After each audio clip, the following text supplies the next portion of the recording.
What's going on, leaders? My name is Ray White, and if you haven't met before, I'm happy that you're here on my Substack.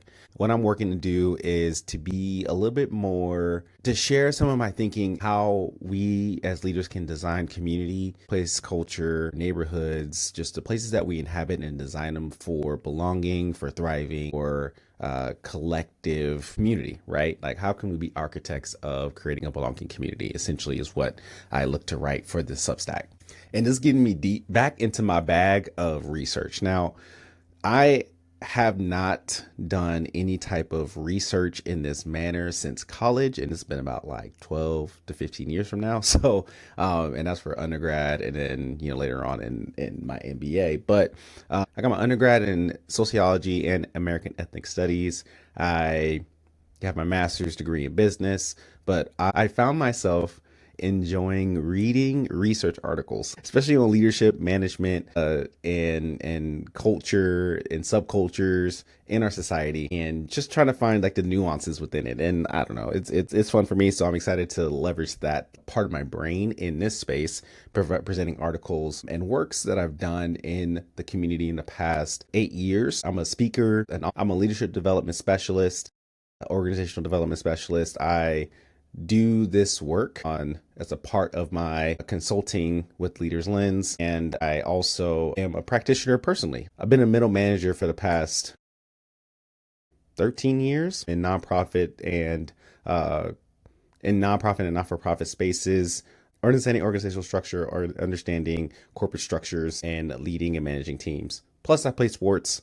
Plus, I coach sports. So just, I don't mean to like go through the long resume, but just essentially just to share with you that like I don't want to theorize. I want to help put things into practice, and then especially guide and coach other leaders who are culture shapers within their spaces to put in their practice as well. So doing the research and understanding the research and understanding how it impacts you. This particular research that I'm looking into is for, I'm writing an article currently talking about psychological safety and resiliency. And in this article, it actually comes from a talk that I did about 4 years ago of how tired I was of hearing the term, we need to be resilient. And during that time, it was 2020, the social unrest was going on. Everybody's trying to figure out what's going on with the pandemic. We're working from home. Kids are running amok. Like, there's a lot going on in the world. And we were just told, you got to be resilient. You got to be resilient. And to me, that language gave me the sense of like, dang, this resiliency aspect is literally me having to figure out how to change the way that I see the world, which is important. Like, I need to do that. But it didn't take into consideration or accountability for the structures that I'm a part of and whether or not they are adapting in a way that is honoring the people who are doing the work. So, how can you ask me to be resilient if the structure is causing me harm in the way that I'm showing up, right? It's giving me more work, it's giving me more stress and anxiety, and it's not taking into consideration what's happening around me or what's going on with me, right? There's a balance of both. We can't compartmentalize that. While I will probably link the actual guide that I created, part of the presentation about how we're living in, we are navigating in the workplace bond of both our lives are obviously conjoined together with who we are in and out of work. So anyway, all that to say is I'm doing some research, and I came across this article that's titled "The Relationship Between Psychological Safety and Management Team Effectiveness." And what they look at is the bridge between psychological safety and team effectiveness is behavioral integration. Behavioral integration is coined by management researcher Donald C. Hambrick. It is defined as the degree to which a group engages in mutual and collective interaction. So essentially, what are they doing collectively together? Like, how are we integrating people's lives to one another? And that being the bridge between whether or not somebody feels safe and they could be doing effective work. Hambrick also articulates that he argues a team is behavioral integrated when its members share information, resources, and decisions, and hence work like a team. And so being able to look at, as a leadership space, looking at the forces that allow people to come together in their leadership, in their teams, so that way they can effectively produce the outcomes that they're looking to create in their goals, right? So if an organization has a goal that they're trying to reach, what are the activities and behaviors that can allow them to come together to do that? But before they do that, they have to feel safe. They have to feel like they can comfortably communicate who they are and effectively show up as they want to, they have to be comfortable with speaking without feeling of any repercussions. If they say something that is going against the culture, going against the grain, they got to be able to be themselves. And that is the whole emphasis of belonging. If we create spaces where people could feel like themselves and they could belong and thrive within the workspace, and that behavior integration, it allows folks to understand these are the markers and places and spaces where I can show up and speak what I need to speak or do what I need to do, and then feel a sense of ownership with that decision that's coming out of it to then say, we're going to be effective and march forward. You think about it from a team like perspective. Again, I talk about sports. Everybody's working towards a common goal. I used to play football, basketball, track. When you feel connected to the team by going through this shared activity of practices, games, film, lifting, just the bonding that occurs in that space allows people to understand what is appropriate in as that culture to show up as themselves.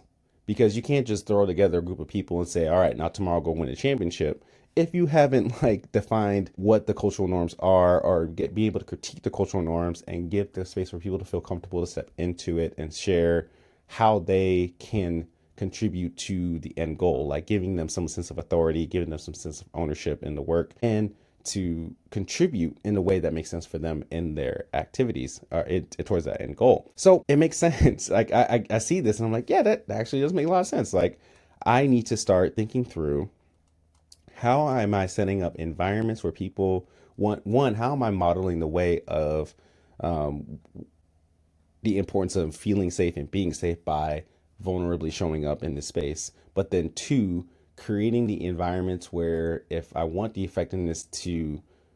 team to be effective, yes, clarifying goals, yes, clarifying the objectives, the tasks, all the things, right? Like if you think the management style of the management part, the leadership style is thinking about the environment and the culture and the behaviors in which that would help bring that out of people so they can fully be effective in the team goals.